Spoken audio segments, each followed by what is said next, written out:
ज़ोहा जो कि अभी भी ये समझती है कि सुफियान जायशा से मोहब्बत करता है, बहुत ज़्यादा गुस्से में अपनी पैकिंग कर कर घर छोड़कर जा रही होती है। तो सुफियान ज़ोहा को रोकने की कोशिश करेगा और उसे एतमाद में लेते हुए ये बात कहेगा कि अगर मुझे तुमसे मोहब्बत नहीं होती तो मैं तुमसे शादी ही नहीं करता।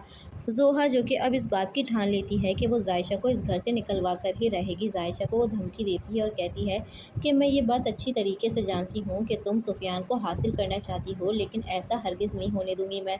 यहाँ पर दोनों के बीच काफ़ी ज़्यादा तू-तू मैं-मैं हो जाएगी और दोनों एक दूसरे पर काफ़ी ज़्यादा भड़क जाएंगे। जायशा अपनी इंसल्ट बर्दाश्त नहीं कर पाएगी क्योंकि इस दफ़ा बात उसके किरदार पर थी। वो फ़ौरन ज़ोहा पर थप्पड़ मारने के लिए हाथ उठाएगी तो ज़ोहा उसका हाथ रोक लेगी और यही कहेगी कि आज तो तुमने ये हरकत कर ली, लेकिन आइंदा तुमने मुझ पर हाथ उठाने की कोशिश की ना तो मैं हाथ तोड़कर रख दूंगी।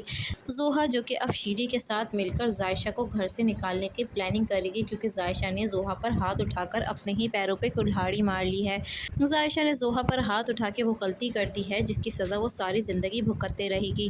जायशा जो कि अब हामिद के पास जाके भी यही बात कहती है कि ताया अब्बू, जब से मेरी शादी अरसलान से हुई है मैंने सुफियान को एक दफ़ा भी नहीं सोचा। मेरे दिल में अब सुफियान के लिए कुछ भी नहीं है। वो ताया अब्बू को इस बात का यकीन दिलाती है कि वो सुफियान को भूल चुकी है और वो सुफियान से अब कोई ताल्लुक़ नहीं रखना चाहती। उसका शौहर अरसलान है और वो अरसलान से मोहब्बत करती है। यहाँ पर हामिद कुछ बोल तो नहीं पाएगा, लेकिन अपनी बच्ची यानी जायशा की इस तरह से हमदर्दी और खुलूस देखकर बहुत ज़्यादा खुश हो जाएगा और उसकी तबीयत बेहतरी की तरफ आने लग जाएगी क्योंकि जायशा उसका इतना ख्याल रखने वाली है कि हामिद बहुत जल्द ज़िंदगी की तरफ लौट आएगा। दूसरी तरफ अरसलान भी अपनी माँ को ये बात कहता है कि अगर आप फ़िज़ा के पास नहीं जा सकती तो फिर कोई मसला नहीं है, ज़ोहा चले जाएगी। बस अरसलान किसी तरह से वहाँ पर फ़िज़ा को मनाने के लिए जाना चाहता है। यहाँ पर शीरी अरसलान को घूरने लग जाती है क्योंकि अरसलान ने इतनी बड़ी बात कह दी। ज़ोहा जो कि किसी को खातिर में नहीं लाती, नाक में मक्खी नहीं बैठने देती, वो किस तरह से फ़िज़ा के घर जाएगी, ऐसा तो नामुमकिन है।